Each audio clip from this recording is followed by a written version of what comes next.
Hi, Eric Gimbal, ericgimbal.com, and today we're going to see if it's interesting to buy second-hand photography gear. Let's start.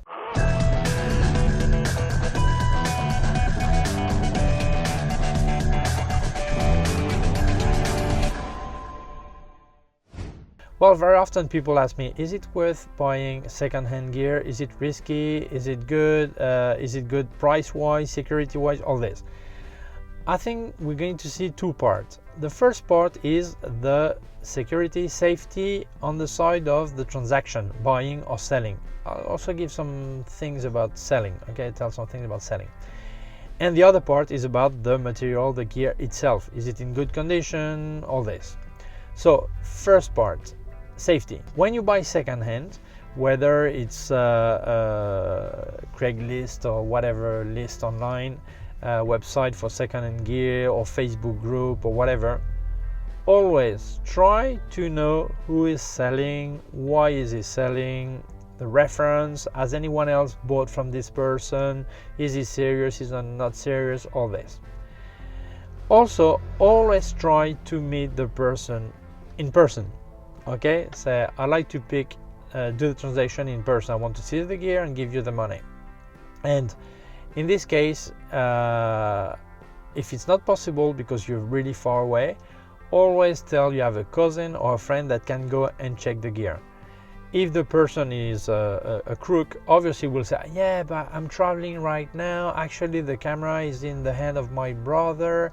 He doesn't know really how to show it. Well, he will find any excuse to not meet. Okay, so try to meet. If they say cannot, dodgy story.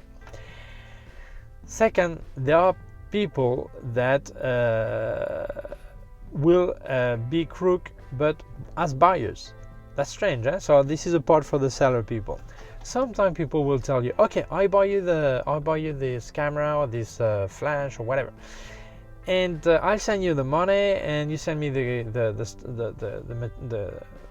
goods. And you say, oh, that's fine. So half an hour later, he sends you a screen capture of a PayPal payment. You say, oh, he paid with PayPal. He says, yeah, but look, PayPal says it will take 3 days to clear, so you'll have the money in 3 days. But I've got a wedding this weekend. Would it be possible you DHL me that material? It's very urgent, whatever. And you say, okay. No, PayPal always give you the money straight away. And when they don't give you the money straight away, because I had this, they send you a message that says, such guy has made a payment, but it will take 24 hours to clear. Don't send any goods until we confirm you can send it. And then next day they tell you, okay, transaction is fine, you can send the goods. Why? Because they think maybe the credit card was stolen or whatever, and they wanted to make some check. If you send before then, no guarantee will cover anything, and you will lose your gear. The money won't be there, and the gear is lost because you sent it. So it's very important, okay? People or other tell you, I send you the money, but you send the gear to my friend in Nigeria. Come on, say no. That's not possible. Dodgy things are dodgy. If it sounds too good to be true, it's too good to be true. If price is too good to be true, it has to be a really good reason. Or the guy doesn't know what he's selling because he says, it's my father's and he died last week and I'm selling his gear. I've got no idea, maybe the price is good. Maybe it's a guy who really needs money and he's selling, but always try to know the reason. But if it's too good to be true, it is too good to be true, so don't buy. That's it, do not buy. If you buy on eBay, eBay is way too expensive normally. So it's a good place where to sell, but not where to buy. Where to sell, it's good, but beware. Normally, PayPal payment done with eBay are retained 3 weeks, so you won't see your money before 3 weeks. It has happened to me. Although they tell you, if you send me proof of sending the goods, we'll release the money straight away. That's not true, at least for me. The money was held for 3 weeks. And also, what I don't like about eBay, I prefer for a small amount of money, because if you have any problem selling there, and then the guy claims his money back, and eBay is very easy to give the money back to the guy and take it off you, and without sending you the goods back. So that's a problem. So eBay is a bit complicated. I've bought and sold a lot on eBay, but no, for small amount. For big amount, I don't trust it too much. So okay, so let's say you've checked all the safety regarding the transaction. Now let's speak about the gear. There are two kinds of gears. The one that is with guarantee, warranty, and the one who isn't. Normally it's 1 year, 2 years, 6 months, depend on the country, 3 years, extended guarantee of 5 years, it all depends. But we're going to speak about the one that has still guarantee. So they tell you, okay, I sold my camera, it's 2 years old, it's 1 year old, but there is still 6 months or 1 year guarantee. Okay, I buy it. Yeah, but beware that not all brands have transferable guarantee. It means that if, for example, you buy it, he gives you the invoice. The guy bought the camera. He also sends you the invoice, the original invoice to you, so you have proof of buying. And like 3 months later, the camera breaks. You send it for repair. They tell you the original invoice is here. Yes, but you're not the guy who bought it. Yes, but it's mine now. Yeah, but the guarantee is to the person who buys, not to the camera. So some brands work like this. It means that there's no way you will have a guarantee, even if it's say there is still 6 months or a year. So there are two possibilities: or you know the seller is a friend or family, and then you can tell him, please send this for repair, and still appear as the owner. Or there is no solution, so don't buy if it's a brand that works like this. Other brands, they don't mind as long as you send the good and it's been registered and you see that it's been less than the guaranteed time, that's fine, they will repair. Other, they ask you to make a transfer. You must go to their website with the online registration of products and the original buyer transfer to you. If he doesn't do that, there is no warranty either. So before buying, if the guarantee is a point the guy stresses on for the price he is asking for, it's important to verify that this guarantee will be available to you. That's very important. Many people ignore this point, and then troubles come later. So now let's speak about the one that are not in guarantee. If the guarantee is out, I think you should never pay more than half the price, the original price, or the actual price. Why? Because original or actual price, present price. Why? Let's say a camera cost 1,000 euros or dollars when the guy bought it, and this camera is still on the market. There is no replacement, or they still sell as new. If 2 or 3 years or 5 years or 4 years have passed, this camera is no longer selling for 1,000. It's likely to be selling for maybe 700 or 600. So if the guy says, oh, I bought 1,000, I paid 1,000 for it, I'm just asking 700, but maybe for 750 you got a new one. So it's stupid. Better to buy the new one, have the full guarantee, your package, everything. So it's important to check the present price and offer at the most half the price, except if it's collection or special items, special series, whatever, or older cameras that the value has nothing to do with this calculation. I speak about recent cameras.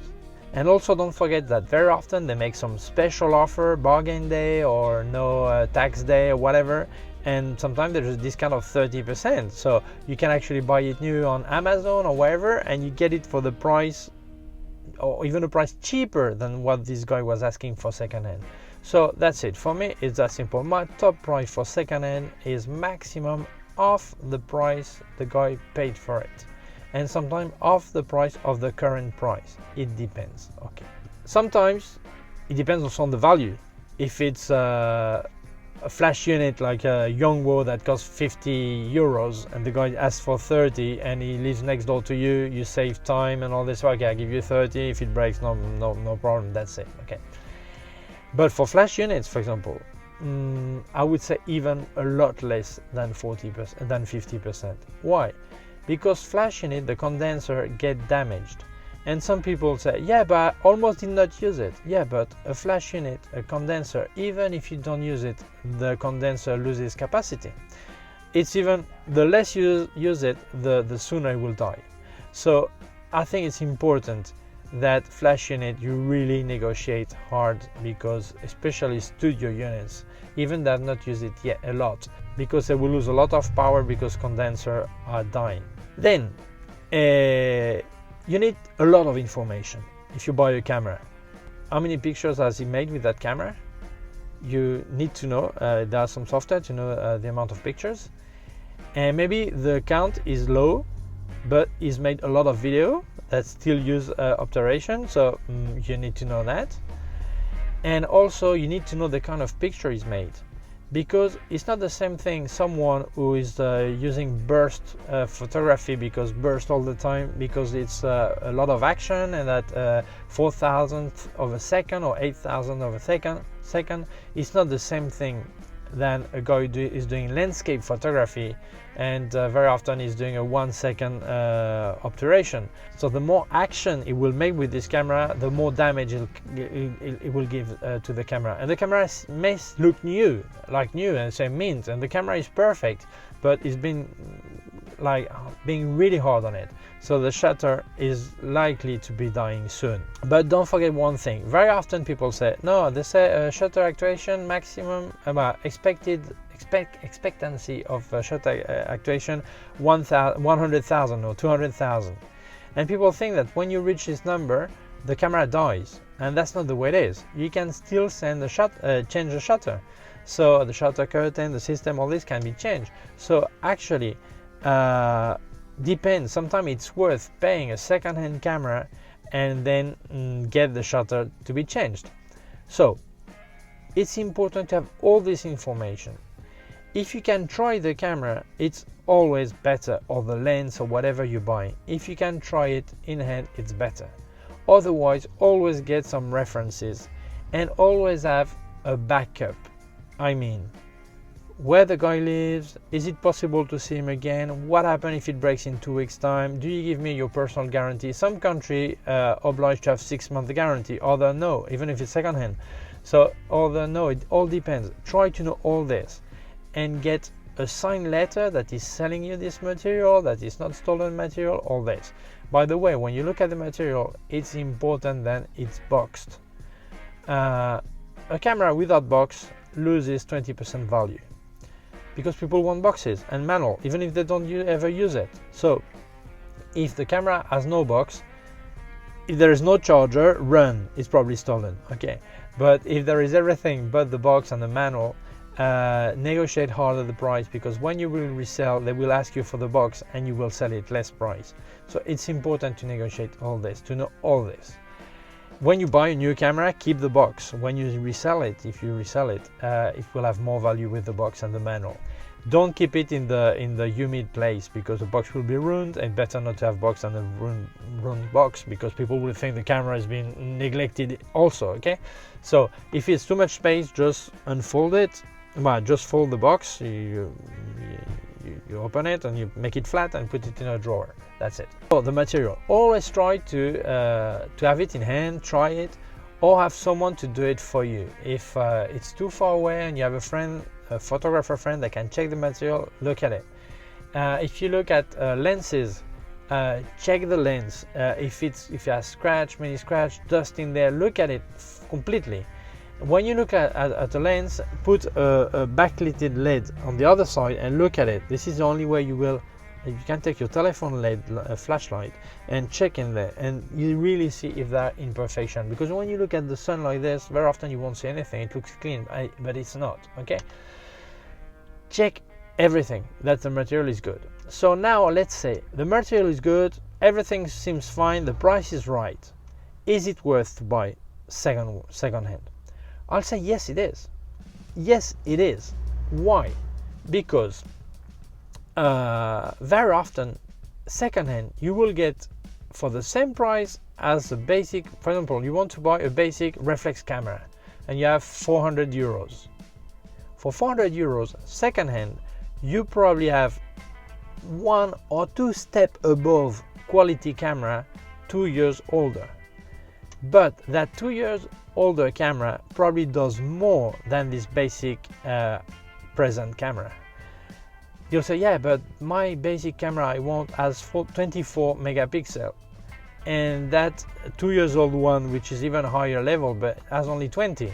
Yeah, but if it's above 16 or 14 or 13 megapixel, you're fine, don't worry. So don't look at this, look at the features. Then is it worth it? Well, I think that when we speak about top of the range camera, yes, almost always worth it. Because changing a shutter system is not that expensive compared to the camera price. For example, a Canon 5D Mark III, the shutter breaks, it costs about 400 euros to change it. So now you can find some Mark III for under 1000 euros. So if it breaks, you pay 400. For 1400 euros, you have a camera like new, ready to carry on. Because the shutter is actually what the part that really is likely to break. Is not likely that the LCD screen is going to break unless it gets it falls or whatever. So actually the fragile part is not that expensive to change compared to the price of the full camera. So it means then you should think, do I need the 5D Mark IV or the Nikon 850 or whatever, top of the range? Do I need all these features? No. The Mark III was fine for me, or the 700 was fine, or the 800 was fine. Then you can save a lot of money. Just negotiate the right price and take into account then sooner or later you will have to change the shutter curtain, shutter system, all this, but maybe not that soon anyway. And it also depends on the amount of shutter actuation it has. Maybe if the guy has 100,000, it would be better to have one with 150,000, negotiate a lot more the price, and straight away change the shutter system without even waiting for it to break. Maybe it's worth it. So at top of the range camera, it's almost always worth it if you do not need the latest features. And on the bottom, yes, almost it's always worth it. If, for example, you see a basic reflex camera of 400 euros, for 400 euros second-hand, you have great stuff, mirrorless, reflex, many things that are 2 or 3 years old and they're almost perfect.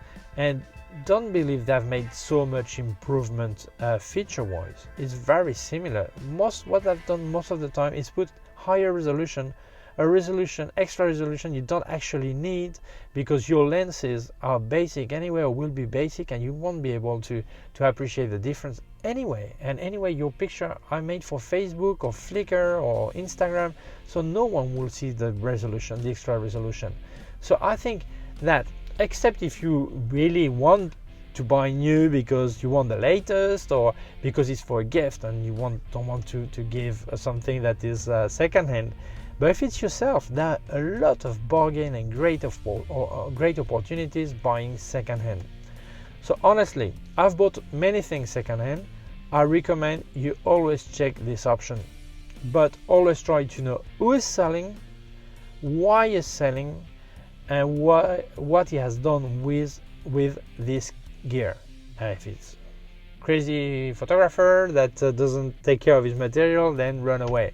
But there are many opportunities, and there are people that are just tech freaks and they just want the latest camera, and now the new camera is coming out, they're selling second-hand the camera they had, and this is your opportunity. Well, that's it, a bit long video. I hope it does help thinking about what's maybe useful or not at the time of buying second-hand.